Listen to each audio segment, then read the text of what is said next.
Glória a Deus. A paz do Senhor Jesus, igreja. Coisa boa, que culto bendito, irmãos. Que culto abençoado. Como eu estou feliz de estar aqui nessa noite. Quero render graças ao Senhor por essa oportunidade. Deus abençoe essa igreja. Deus abençoe a vida do pastor Henrique Bravo. Deus abençoe a vida da pastora Aline. Está chiquérrima hoje, maravilhosa.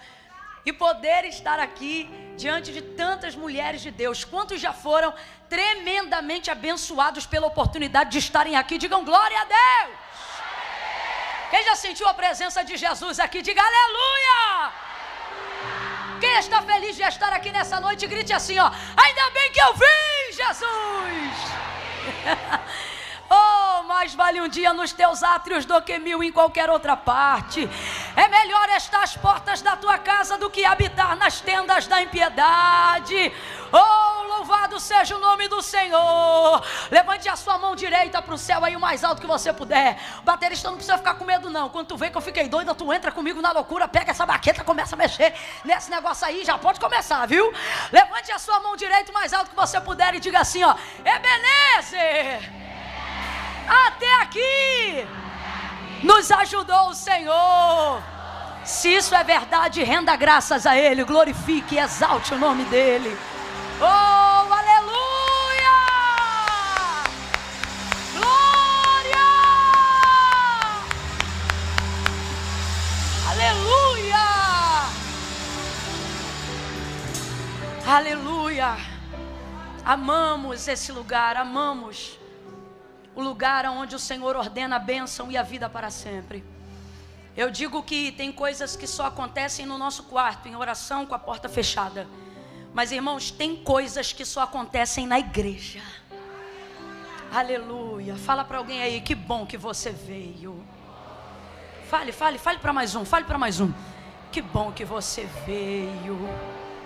Ah, este lugar não é outro. Este lugar não é outro senão o melhor lugar da face da terra para adorar a Deus. Deus abençoe essas mulheres. Eu falei para a Aline, Aline, é o medley mais assembleiano que eu já ouvi na minha vida. Como foi bom adorar a Deus com vocês. Deus abençoe. Abra comigo a sua Bíblia no Evangelho de Jesus segundo escreveu Lucas. Evangelho de Jesus segundo escreveu Lucas, capítulo de número 10. Oh, glória a Deus. Aleluia. Lucas, capítulo de número 10.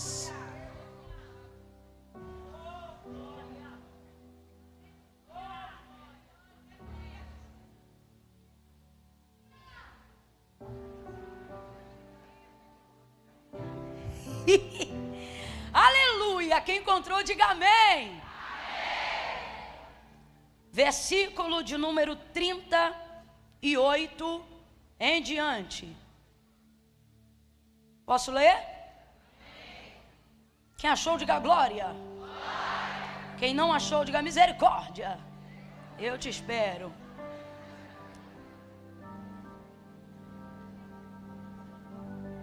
Ah, eu já vou ficando alegre. Diz assim o texto sagrado: indo eles de caminho, entrou numa aldeia certa mulher por nome Marta. Qual é o nome dela? O recebeu em sua casa, em outras versões, e o hospedou em sua casa. Tinha esta quem, gente? Isso, uma irmã chamada Maria. Qual é o nome da irmã? Maria.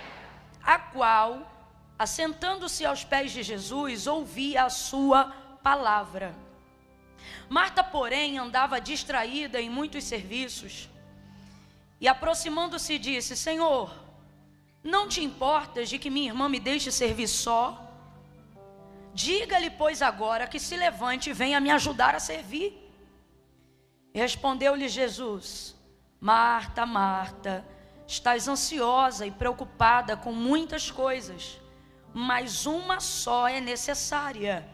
E Maria escolheu a boa parte, a qual não lhe será tirada. Você pode dizer amém por essa palavra? Glória a Deus. Glória a Deus. Eu vou contar de 1 a 3. Quando eu disser 3, você vai me ajudar liberando uma palavra que determina o rumo profético daquilo que Deus nos confiou como verdade para a nossa vida nessa noite. Quando eu disser 3, você vai olhar para essa irmã que está ao seu lado e vai dizer assim para ela: dá para melhorar. Não contei até 3 ainda. Não me disse ansiedade, Jesus te cura nessa noite. Quando eu disser 3, aí você vai dizer para ela: dá para melhorar. Você vai dizer o quê? Dá para melhorar. É 1, é 2, é 3, diga! Dá para melhorar. Eu sei que você já é maravilhosa. Eu sei que você já se esforça a nível máximo. Eu sei que os seus maiores incômodos não são o que os outros não fazem por você, mas são as coisas que você gostaria de fazer e não tem dado conta. Então eu sei que você é um espetáculo de mulher. Mas e se eu te disser que dá para melhorar? Só que não é de acordo com a sua perspectiva, nem de acordo com a sua expectativa, nem de acordo com a sua régua. Porque a sua régua de perfeição, sua régua de bondade, sua régua de ser maravilhosa é o que está te esmagando. Há uma régua sim, há um critério, há uma forma, há um meio de ser melhor do que você tem sido, de ser mais bem sucedida do que você tem sido. E eu vou lhe dizer mais, hein? Com menos esforço do que você tem empregado. Tem gente aqui cujo peso, cujo fardo está tão grande, tão grande, tão grande, que você diz assim: Senhor, eu não estou aguentando. E o Senhor está concordando com você através da minha boca, dizendo: não está mesmo, eu estou vendo, tu está acabada, tu está cansada demais, tua olheira, estou vendo, tu está esgotada. Essa queda de cabelo não é demônio não, isso é anemia.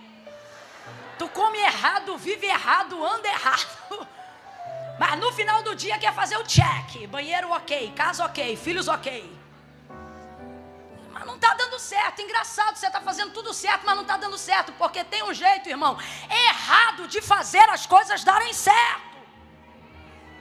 É, filha, tem sim, tem sim. E aí quando nós olhamos para esse texto, a gente percebe que há um jeito certo de fazer dar certo. E que na verdade, muito da nossa energia, do nosso empenho, que tem sido colocado para fazer aquilo que é certo, estamos conseguindo fazer o que é certo, mas infelizmente de um jeito errado. De um jeito que a saúde tem pagado a conta, de um jeito em que os relacionamentos têm se tornado sofríveis, de um jeito onde a nossa vida emocional tem ficado afligida, angustiada. E às vezes a gente não entende, porque como é que pode orar tanto, jejuar tanto e mesmo assim ter tanta coisa descoordenada na vida? E infelizmente é porque normalmente estamos fazendo a coisa certa de um jeito.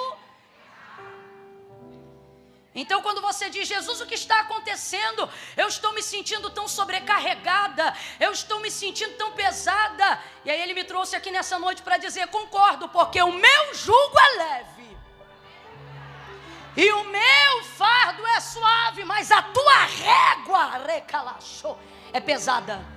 Tua expectativa é alta. Então o que isso significa? Que nós estamos nos esforçando muito mais para cumprir o que tem muito mais a ver conosco do que com a vontade de Deus para a nossa vida. Infelizmente, muito da energia desperdiçada, infelizmente, muito das confusões mentais, infelizmente, muito dos transtornos emocionais que temos passado, tem mais a ver com a gente querer atender a expectativa de gente que não tem nada a ver com a gente. Para continuar, desculpa a expressão, mas eu vou falar rasgado, pagando de maravilhosa por aí. E isso está acabando com você. E posso te falar? Só você que não está percebendo, porque até para quem você quer ficar maravilhosa, esta pessoa também está percebendo. Só que ela não fala nada porque ela quer se favorecer do sacrifício que você tem coragem de fazer para agradar ela.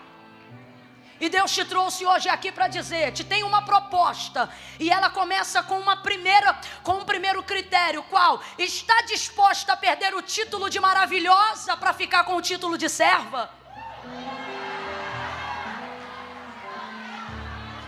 Está disposta a mudar o alvo da régua e ao invés de viver debaixo de um jugo pesado, para atender as expectativas de todos que estão ao seu redor, começar a atender tão somente a vontade de Deus a seu respeito? Ou você quer ser aplaudida o tempo todo? Ou você já se tornou escrava da opinião alheia? Ou você já se tornou um algoritmo social que, se não tiver curtida, remove até a opinião? Porque tudo isso está em jogo. Marta é maravilhosa.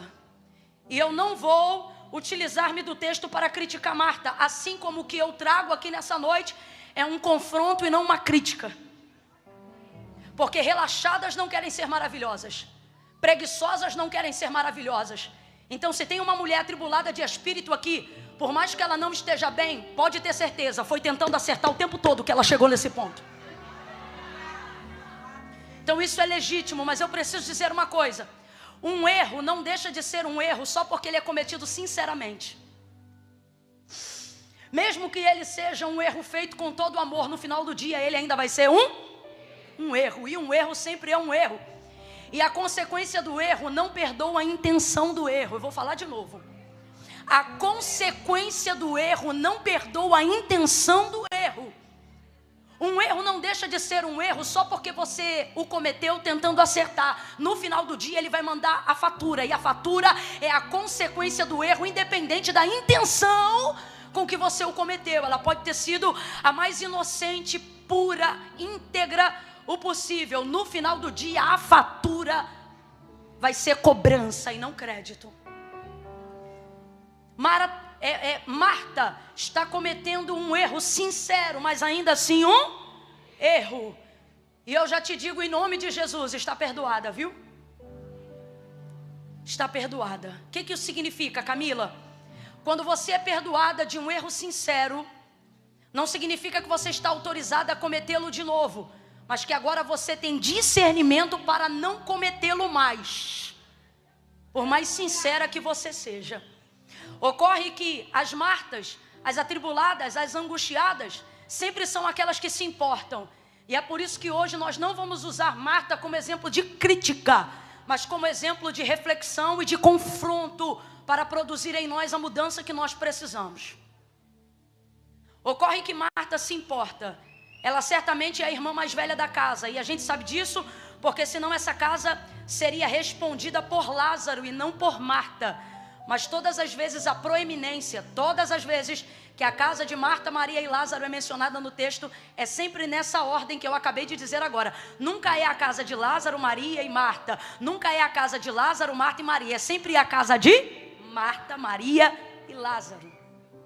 Então ela tem uma proeminência, ela tem o governo da casa, a administração da casa está com ela. Por mais que na condição de irmão, homem, Lázaro exerça o governo, seja o cabeça, mas a edificação da casa é um princípio, ela sempre esteve e estará na mão da mulher. Por que o texto bíblico, ele confere à mulher a responsabilidade da destruição do lar? Porque ele também sabe que está na mão dela o poder para a consolidação do lar. O que a palavra de Deus diz? Que a mulher sábia edifica, mas a tola derruba, destrói com as próprias mãos. Então a gente vê a proeminência do texto para a vida de Marta. Marta é uma mulher que exerce isso dentro da casa dela, a administração, a edificação. E aí o texto diz, e ela já ouvindo falar, conhecendo Jesus, vai ver que ele entrou na aldeia de Betânia. E não tenha dúvida, a mulher mais influente da aldeia de Betânia tem nome. Qual é o nome dela? Marta. Marta tem tanta influência que depois da morte de Lázaro, quando Jesus chega na aldeia de Betânia, muito antes de chegar na aldeia de Betânia, ela já tem a informação que ele chegou. E isso não tem nada a ver com celular, gente. Não tem celular, não tem pombo correio tão imediato assim. Isso é o poder de influência de Marta. Marta sabe quem vai entrar na cidade antes de chegar. Ela recebe Jesus do lado de fora da entrada da aldeia de Betânia.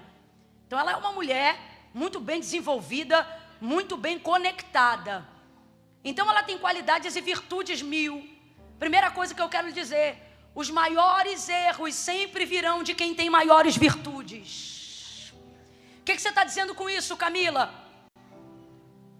Humilhe-se debaixo da potente mão do Senhor nessa noite. Porque os maiores erros normalmente são cometidos por quem tem as maiores virtudes.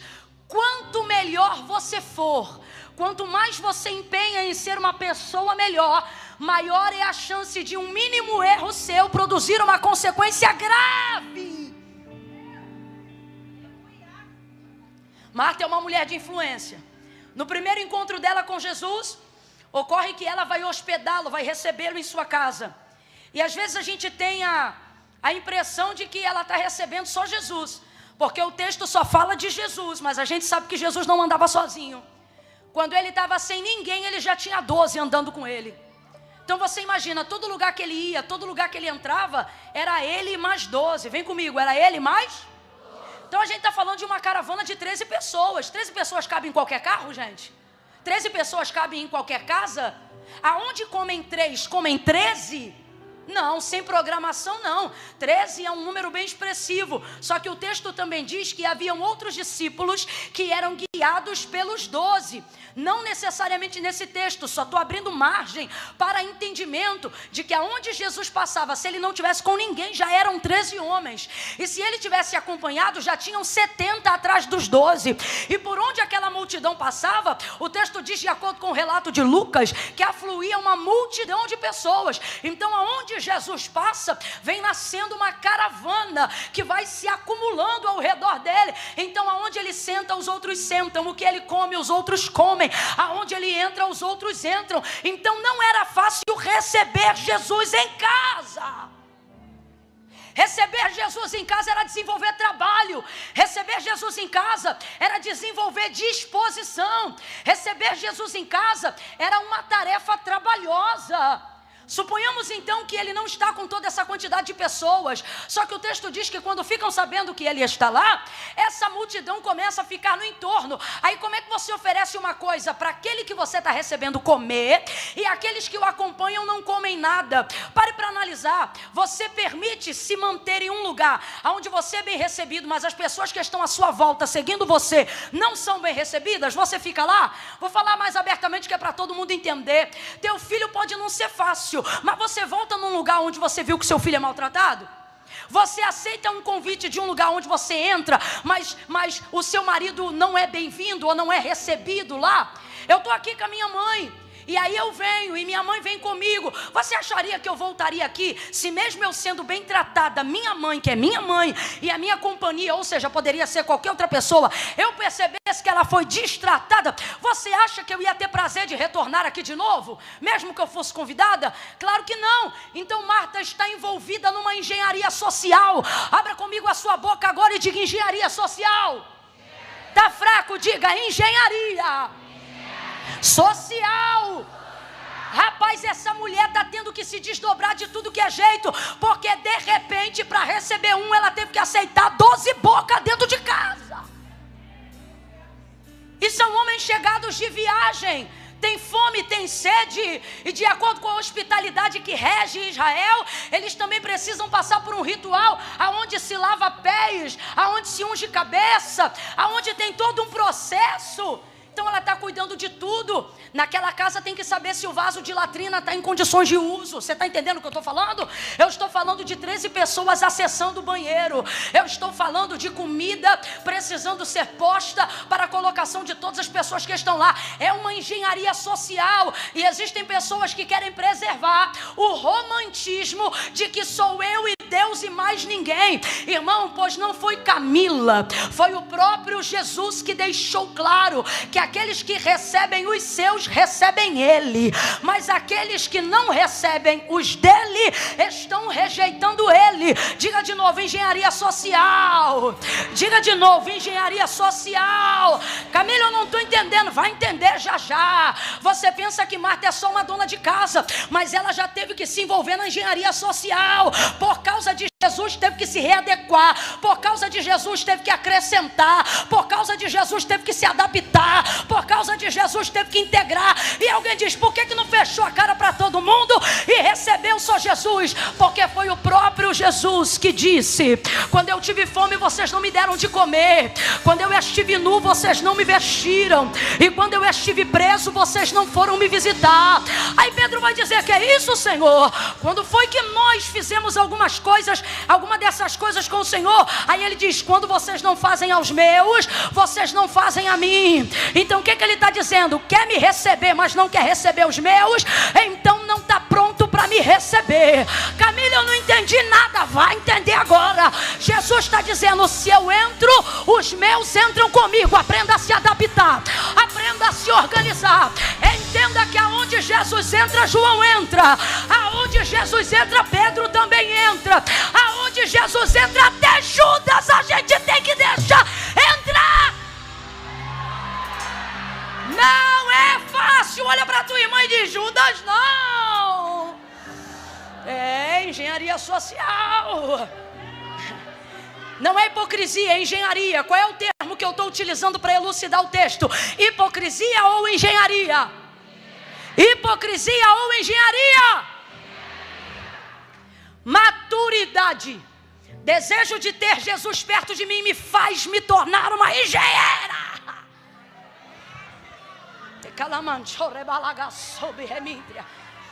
Catuca ela e diz assim, tu vai fazer o curso hoje e vai levar o diploma antes do culto acabar. Quando chegar em casa alguém vai perguntar, tá vindo de onde? Da igreja. E aí, foi bênção? Você vai dizer, foi, até diploma de engenheira social eu consegui. Eu não vim falar sobre alpinistas sociais.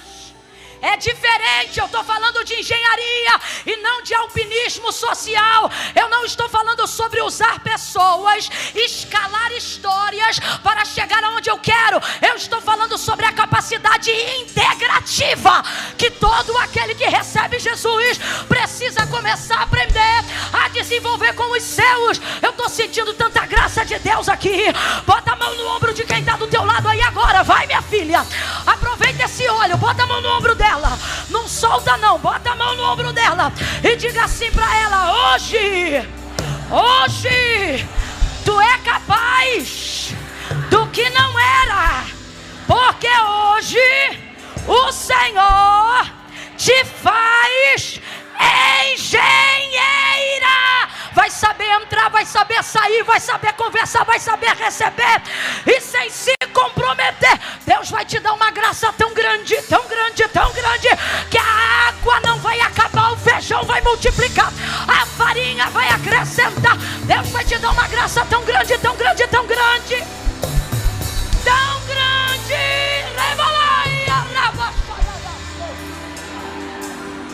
Receba a graça, receba a graça. Receba, receba, receba, receba. Acabou esse negócio de se fulano tá, eu não vou. Acabou.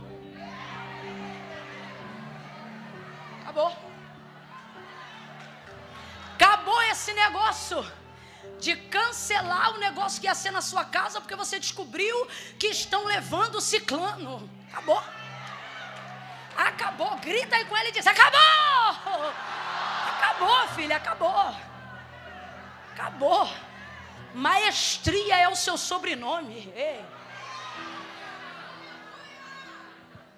Agora veja, é necessário. Muitas vezes para receber Jesus, nós teremos que receber pessoas que não estavam no nosso cronograma. Mas o que faz valer a recepção destas pessoas? O fato de saber que a condição para que ele entre é que quem anda com ele entre também. E a impressão que a gente tem é o seguinte: eu quero que ande comigo quem quiser andar comigo. Só que Jesus está dizendo, para eu ser seu amigo, você também vai ter que receber os meus. E não leva mal não, irmão, é a parte mais difícil. É por isso que tem um monte de crente que se diz que é crente desigrejado. Porque é muito mole, é muito fácil. É pudim, pudim, pudim. Você dizer por aí, meu negócio é com Deus. Ah, é muito fácil ter um negócio com Deus. É só com Deus. Quero ver tu ter um negócio com Deus tendo um negócio com os irmãos. Quero ver tu ter um negócio com Deus tendo um negócio com o pastor. Quero ver, meu negócio é com Deus e tendo um negócio com a líder do departamento. Se diz que é de Deus, mas não tem destreza, humildade e habilidade para se relacionar com pessoas, não sou eu que estou dizendo, foi o evangelista João. Ele disse, mentiroso.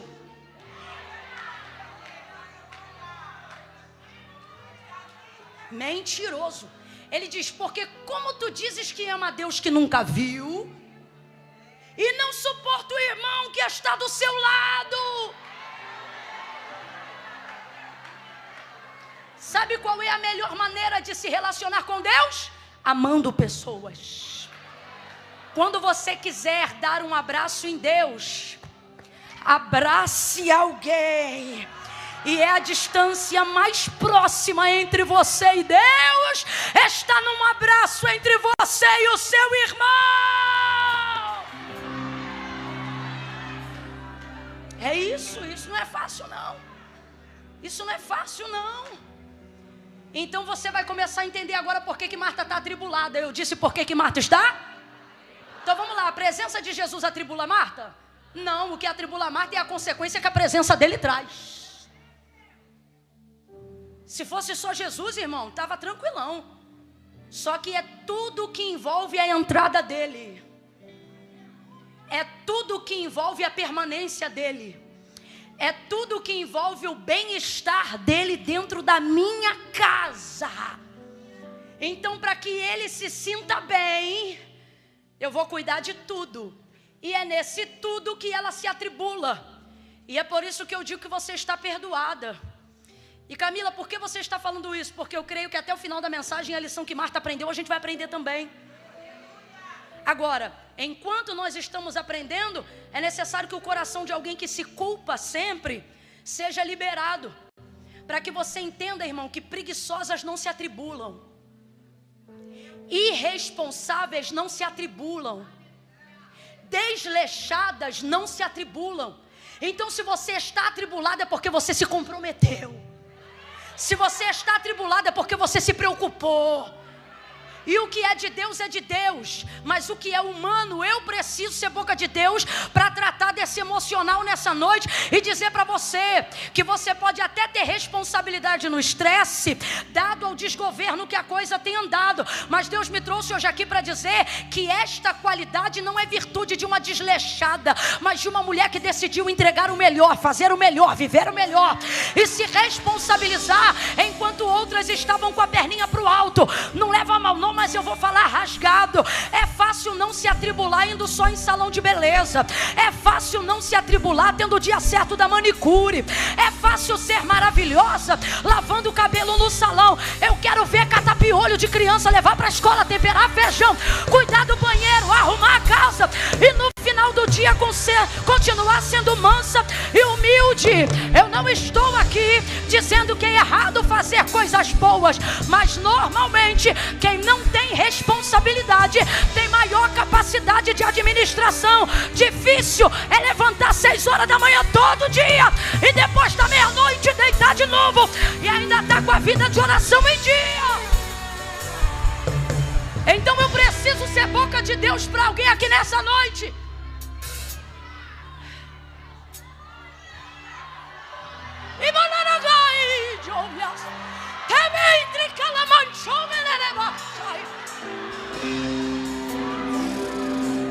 Segure a mão de alguém, segure a mão de alguém. Segure a mão de alguém, diga para ela assim, ó, você não está certa. Diga, você não está certa. Mas Deus entende. Diga, Ele entende, mas não concorda. Diga, mas Ele entende. Ele entende. Ele entende, olha para mim. Ele entende que isso não é porque você é má. Ele sabe que isso não é porque você é irresponsável. É por isso que Ele usa os vasos, Ele usa profeta. É por isso que Ele usa a palavra para dizer: eu vou te encher, eu vou organizar teus pensamentos, eu vou entrar na tua rotina. Tu não vai terminar os teus dias acabada, destruída. Eu conserto, eu alinho, eu reordeno, eu organizo. Vai acontecer nessa noite conosco o que Davi disse que acontecia com ele quando orava: tu és aquele que organiza os meus pensamentos. Eu declaro: a prateleira dos teus pensamentos será organizada no mês de julho. Você não sucumbirá à pressão de uma rotina. Deus organiza a tua mente, Deus alinha teu coração. Ele castiga, Ele exorta, Ele disciplina, mas Ele cura, Ele sara, Ele levanta, Ele organiza. Aleluia! Alguém aí consegue gritar: ainda bem que eu vi Jesus?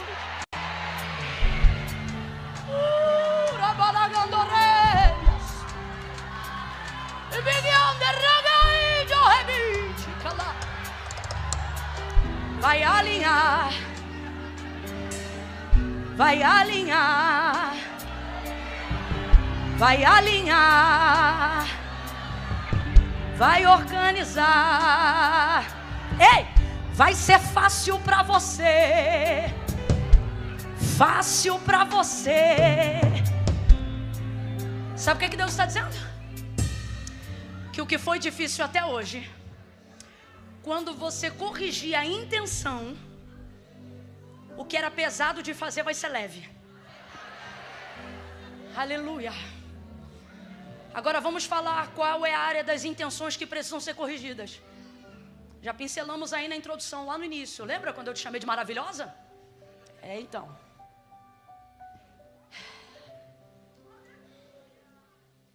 Ela o recebe. Para receber ele, tem que receber os demais.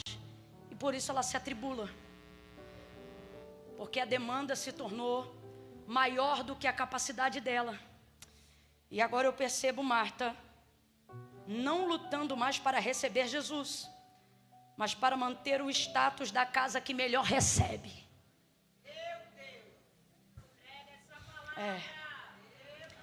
E é isso que faz a coisa ficar pesada. É saber que agora que ele entrou e que eu recebi todo mundo, eu tenho que dar conta. E esse dia tem que se tornar emblemático, porque ele tem que voltar. E quem veio com ele tem que voltar também. Irmão, tudo isso é envolvido quando você é responsável por algo que tem que fazer dar certo. São expectativas, réguas, intenções que ninguém te cobra, mas você mesmo levanta. Quantas pessoas não conseguem desfrutar da própria festa que promovem? O anfitrião, ele dificilmente, estou falando de um anfitrião que está tendo que resolver coisas com dificuldade, com carência, tendo que trabalhar com necessidades.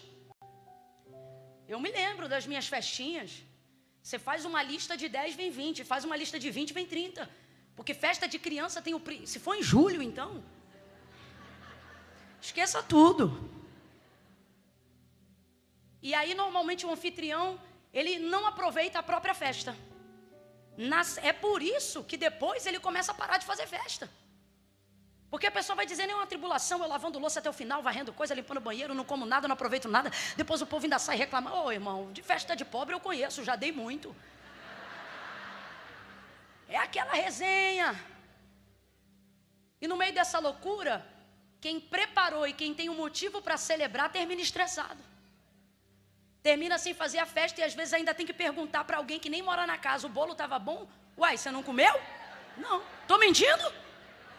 Tô mentindo, gente? Porque é a preocupação de se o outro comeu. Para não sair falando: menina, aquela ali, ó, serve aquela mesa. Não é? e isso te dá vontade de fazer festa de novo? Não dá.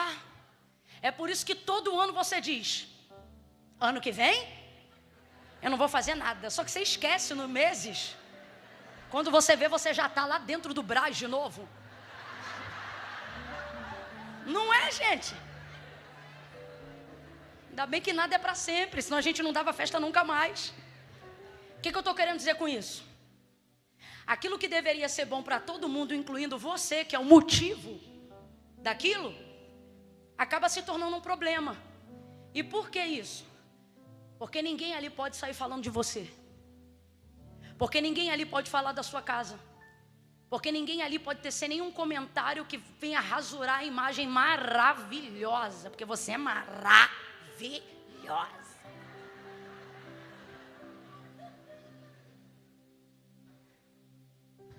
Porque nós só sabemos isso aqui, ó.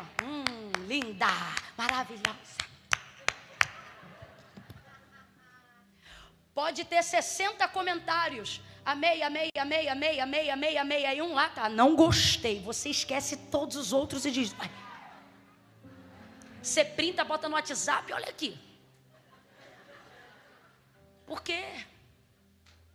Porque você tem que ser unânime. Você tem que ser unânime.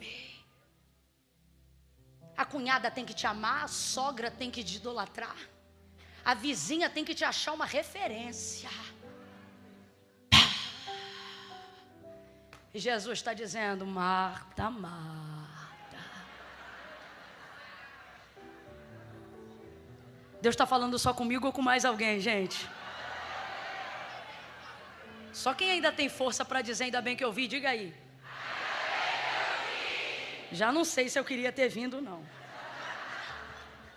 Olha isso. Agora, aonde é o problema? E é só mais esse tópico que eu encerro, prometo. Marias. Ai, as Marias vieram, Senhor.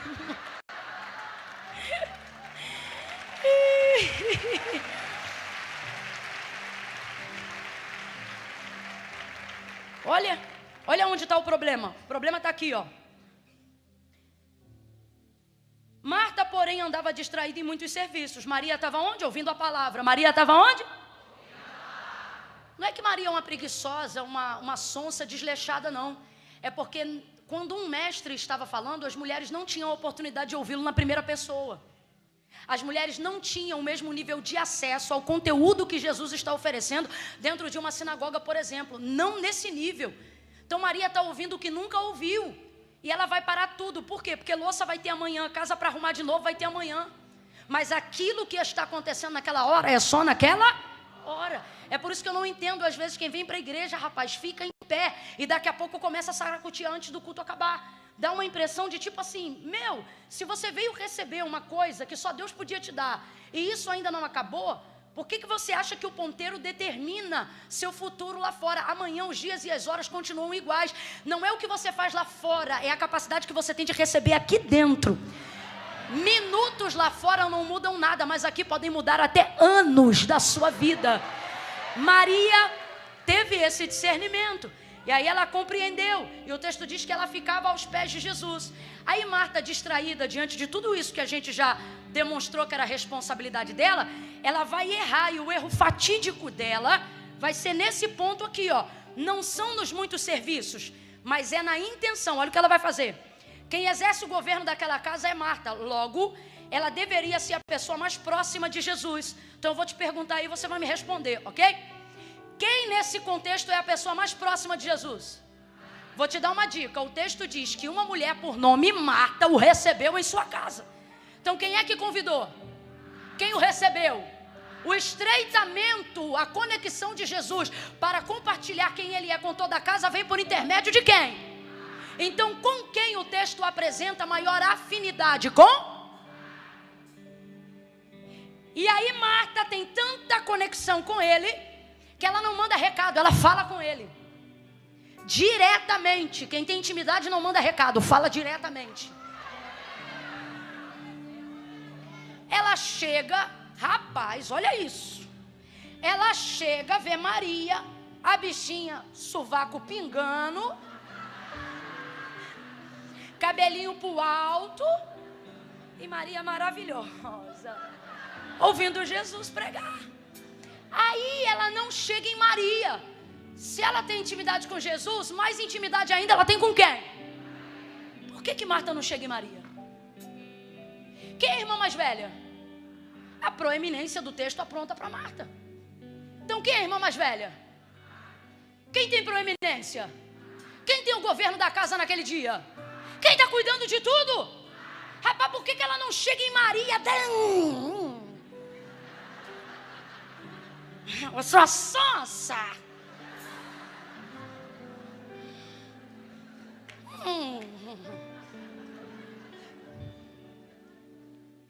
Palhaça.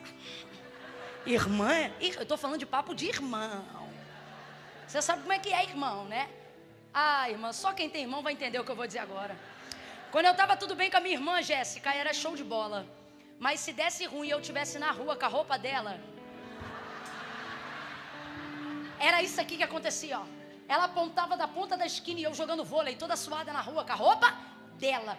Quando estava tudo bem, ela só fazia assim, como quem diz, quem mandou pegar minha roupa? Mas se ela viesse atacada, ela dizia, tira minha roupa agora! Só quem tem irmão vai entender o que eu estou falando agora. Então eu penso que dada a intimidade, dada a proximidade, eu não estou falando que é o certo. Não é o certo, mas é o que costuma acontecer. Eu penso que Marta, ao invés de chegar em Jesus, poderia ter chegado em Maria. Ô Maria, tá de brincadeira comigo? Desceu pro play? Levanta daí, não tá vendo a casa cheia de gente? Mas não. Ela não vai em Maria. Ela vai em Jesus. E é aqui que mora o perigo. Isso é perigoso. Porque nós não podemos usar da intimidade que nós estamos com Ele para afastar as pessoas que querem tê-lo por perto. Não, você não ouviu, ou se ouviu ficou constrangido, então eu vou falar de novo. Ela sabe que mais autoridade sobre Maria tem ele do que ela, porque ela, Maria, não está aos pés de Marta, está aos pés de Jesus. Então ela sabe que o que ele mandar ela vai fazer, o que ele mandar ela vai operar. Então ela não influencia Maria, ela pensa que pode se usar da intimidade que tem com ele para influenciar Jesus a fazer com que Maria se levante. Isto é um erro. Eu disse que isto é um erro. Olhe para aqui, eu disse que isto é. Cuidado para que a sua santidade, cuidado para que a sua reverência, cuidado para que os anos de construção de relacionamento, de devoção, de honra que você tem prestado diante do teu Senhor, cuidado para não ter recebido Jesus na sua casa para usar a autoridade dele para esfregar na cara de quem ainda não tem com ele o mesmo nível de relacionamento com você. Cuidado, cuidado para não permitir. Tem alguém aí me ouvindo? Cuidado para não permitir com que você faça uso do seu relacionamento, da sua amizade, da sua intimidade com Jesus para afastar dele pessoas que a posição delas te incomoda. Cuidado, eu vou falar rasgado. Cuidado para não subir monte, mandando Deus tirar do lugar pessoas que incomodam você e não ele. Cuidado, cuidado para não oferecer jejum e se utilizar da tua proximidade com Deus para falar para ele que tem alguém que está numa posição que você não concorda que essa pessoa esteja. O Espírito de Deus está aqui e eu estou falando debaixo de muito temor. Assim diz o Senhor, cuidado, cuidado, porque a nossa intimidade não é para você afastar pessoas que estão numa posição privilegiada. Ao invés de reclamar da posição deles, comece a confessar a sua. Olhe para mim, o problema de Marta não era Maria estar em adoração, era ela estar ocupada. Então ao invés de falar de Maria, fale do próprio cansaço. Ao invés de falar de Maria, fale de como você se sente. Mas ela se incomoda mais com Maria do que com a posição dela. Aí eu te pergunto, ela está incomodada porque Maria não ajuda ou porque Maria está onde ela queria estar? Alguém tem discernimento para entender isso? Por que incômodo é esse? Agora vamos lá.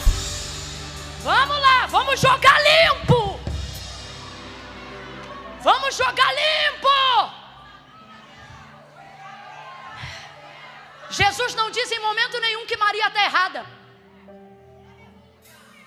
Em momento nenhum Jesus diz que Maria está errada. Pelo contrário, ele diz: Maria escolheu a boa parte, a qual não lhe será. O que ele está dizendo? Dali ninguém tira ela.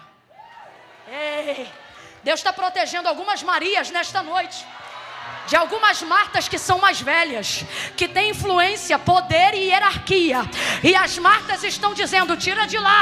E Jesus está dizendo: de onde ela está, aonde a adoração dela colocou ela, ninguém vai tirar ela dessa posição. Há uma defesa para Marias nesta noite. Há uma defesa para Marias nesta noite.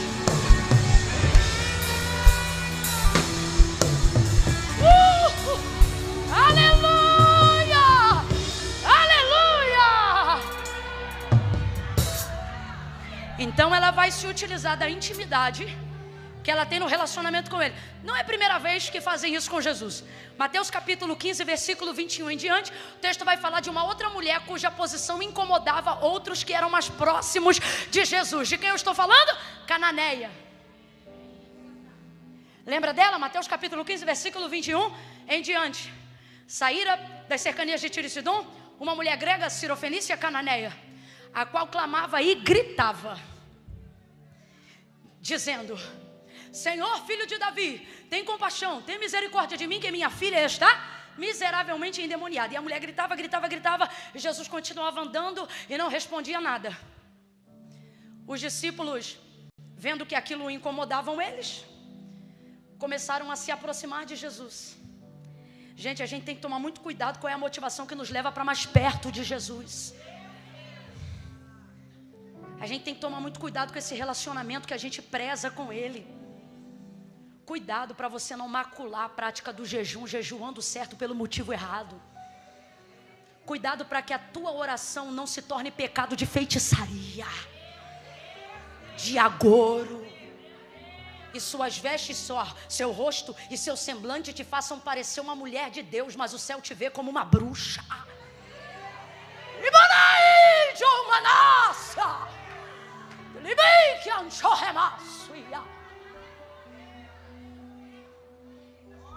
Cuidado. Cada um no seu cada um. E aí os discípulos vão se aproximar de Jesus. O texto diz assim: e chegando-se a ele, ou seja, fizeram questão de, enquanto a mulher gritava atrás, se aproximarem dele. E quando eles se aproximam, não é para ajudar em intercessão, mas é para interceder ao contrário. Eu entendo que no caso deles ali, a motivação podia ser até pura, porque Jesus disse que queria fazer aquele trajeto em silêncio. E aquela mulher gritava. Só que na verdade o silêncio era para eles, o motivo era para ela. Então Jesus criou aquilo dali para dar a ela uma oportunidade, ela soube aproveitar. Mas eles não tinham esse discernimento. Então ela vai gritando, eles se aproximam de Jesus para dizer assim para ele: despede-a, pois vem gritando atrás de nós. Aí eu te falo, quem chega perto para dizer despede-a, também não podia chegar perto para dizer: Jesus, faz logo alguma coisa. Jesus, e se o Senhor abençoar logo, será que ela não para? Gente, eu estou falando loucura aqui ou alguém está entendendo o que eu estou falando? Não é isso. Se quem tem poder de influência para fazer coisa ruim, também tem poder de influência para fazer. Só depende da maneira com que você quer influenciar. Sim ou não? Sim. Só que eles não dizem: ô Jesus, tem compaixão, faz logo alguma coisa. Não, pode olhar o texto em casa. Eles se aproximam de Jesus para dizer: despede, manda embora, pois vem gritando atrás de nós. Eu tenho medo dessa santidade, desse poder de Deus, que só se aproxima para destruir quem é inferior. Eu tenho medo dessa unção que só esmaga quem está numa posição que me incomoda. Eu tenho medo disso, gente. Eu tenho medo disso. Eu tenho medo desse poder que só se revela para oprimir, para afastar, para julgar, para apontar. Eu tenho medo de quem corre para dar notícia ruim. Eu tenho medo. Tenho medo. Sabe? Infelizmente, nesse momento, Marta vai cometer um equívoco que humanamente todos nós estamos suscetíveis a cometer. E é por isso que nós estamos sendo confrontados com essa palavra. Aí ela vai usar disso. E ao invés de falar com Maria, ela vai falar com Jesus, para poder impor maior força sobre a posição de Maria. Então, na verdade, Marta poderia se aproximar para dizer assim: Jesus, eu queria tanto ouvir tua palavra. Será que depois eu posso? Ou depois a gente vê o depois. Rapaz, eu estou com aquele que multiplica o pão. Eu acho que era mais fácil ela ter chegado e dito: Jesus, eu posso sentar também, minhas varizes estão queimando. Ah, ia ser eu com certeza. Irmão, não é a sonsa, mas é que tem hora que por uma questão de sobrevivência tu tem que desligar o botão. Quando você vê uma mãe em casa e a criança pendurada na televisão, nunca pense que aquilo é uma casa desgovernada. Vai ver, você chegou na hora que ela teve que desligar o botão para sobreviver o outro dia. Você tem que entender que uma hora o controle não é mais seu. Só que as maravilhosas nunca entendem isso, porque elas têm que ser maravilhosas. Elas morrem lindas.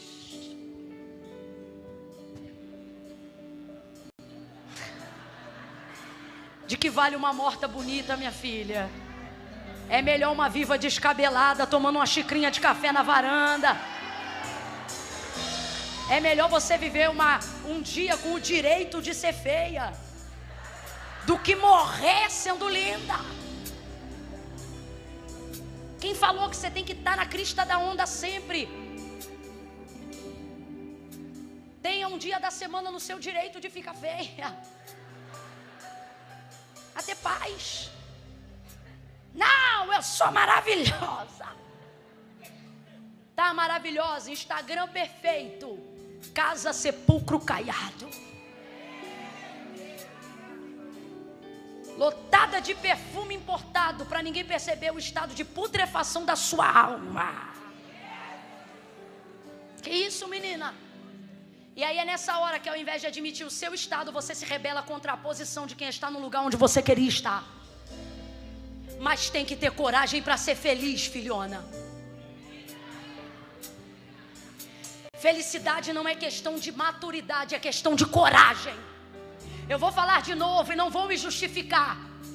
Felicidade não é questão de maturidade, é questão de coragem. Tem que ter coragem para ouvir alguém falar mal de você e se arrumar no outro dia e continuar sendo maravilhosa para quem gosta de você, independente de quem não gosta. Tem que ter coragem. Tem que ter coragem para ver os filhos se sujarem, saber que meia dúzia de parentes estão falando mal deles, e ano que vem você vai levar eles para a festa do mesmo jeito, não importa o que digam. Tem que ter coragem. Tem que ter coragem. Tem que ter coragem para liderar um departamento onde 80% te aprova e 20% se rebela contra você, mas você continua fazendo pré-conferência, conferência, pós-conferência e não deixa ninguém tocar na tua alegria. Tem que ter coragem. A sua irritação não deve ser com quem tem coragem, Marta. A sua irritação deve ser com a sua covardia de preferir tirar da posição quem teve coragem de decidir a melhor parte, do que a sua covardia de não decidir fazer igual, porque você tem que manter o status, pois Deus te trouxe hoje aqui para dizer: ou tu mantém a tua reputação, ou tu mantém o teu caráter, porque de vez em quando os dois não vão andar juntos.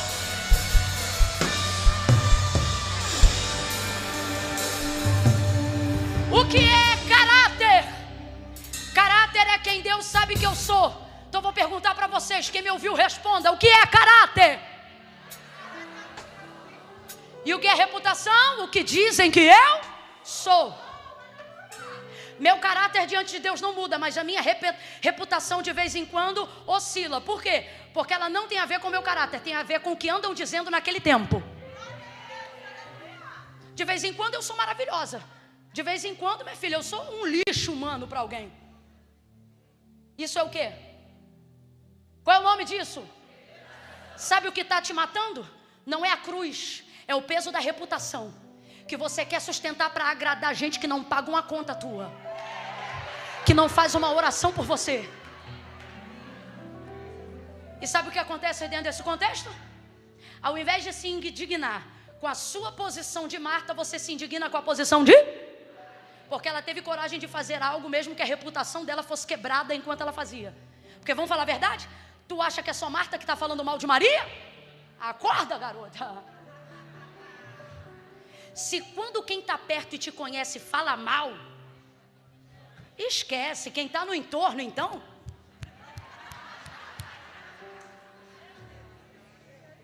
esquece. Se quando de quem você não espera a cara fica torta, a outra está fazendo festa temática com a tua reputação.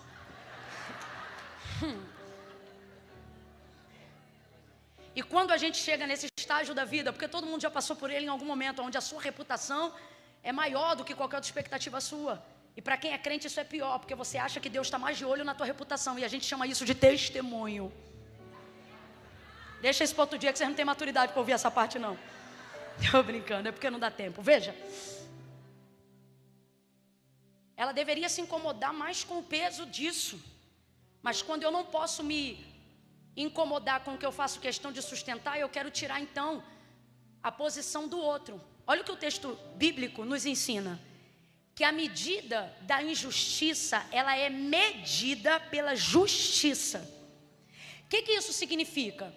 Que os erros e as discrepâncias de um comportamento social ruim, imoral, ele não é medido pela imoralidade, ele é medido pela moralidade. Vou tentar esmiuçar ainda mais para a gente entender melhor. Vou fazer melhor. Lembra de Caim e Abel? Caim e Abel, quem lembra? Pastor Aline já mencionou eles hoje aqui. Caim e Abel foram apresentar ofertas diante de Deus. Abel entregou uma oferta viva dos animais que ele cuidava. E Caim entregou verduras, frutas da agricultura que ele cuidava. Olha o que Deus vai fazer. É Deus que é o aferidor.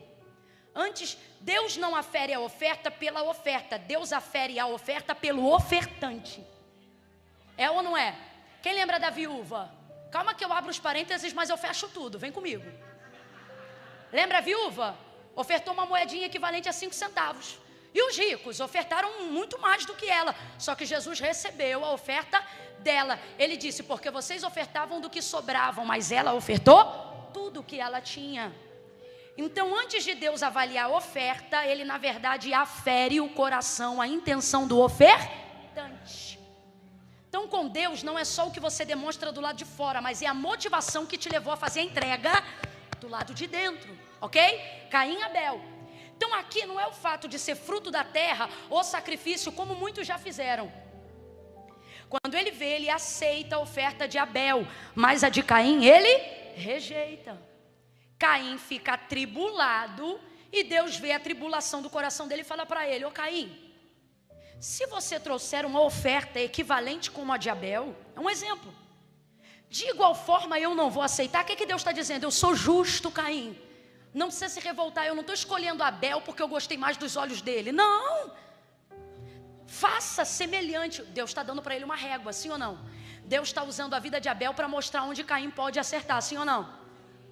Então era só ele trazer uma oferta equivalente ao que ele viu que Deus se agradava, e ele também ia ter a sua oferta aceita por Deus, não é? Mas ele achou mais fácil matar a régua. Quem é a régua? Quem é a régua? Abel, porque Abel trouxe a medida que agrada a Deus. Então, para a oferta de Caim ser recebido, traga uma medida conforme a medida de Abel. Então ele tem uma referência. Vamos lá, gente, ele tem uma. Eu não estou dizendo que ele tem que trazer uma oferta igual a de Abel, mas ele tem uma do que agrada a Deus. O que ele preferiu fazer? Matar o irmão.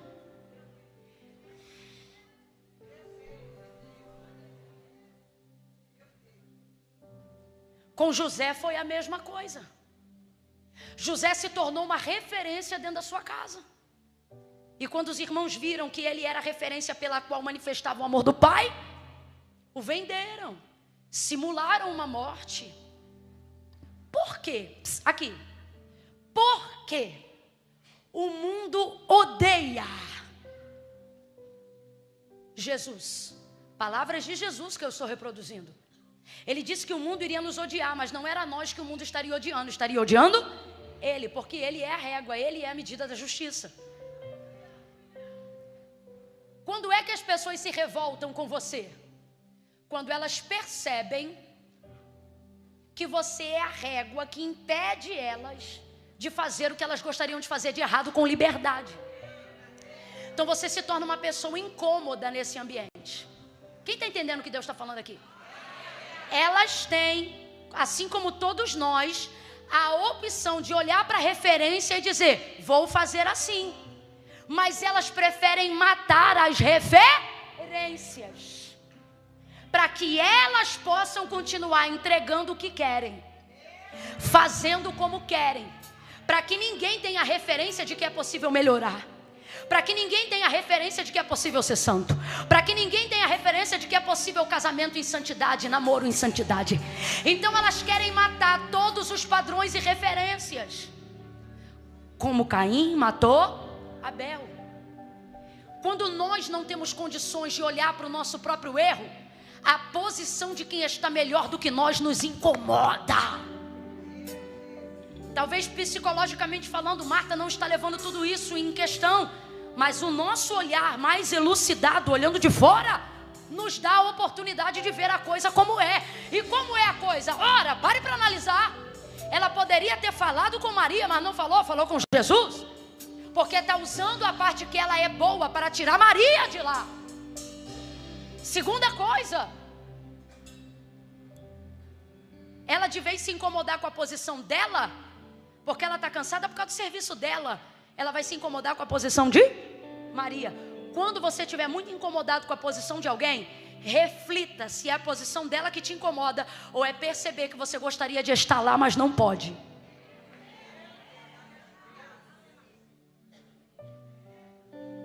Quando for criticar alguém que está viajando, perceba se a sua revolta é a viagem daquela pessoa, ou é olhar para você e ver que você não tem condições de viajar para onde ela está indo.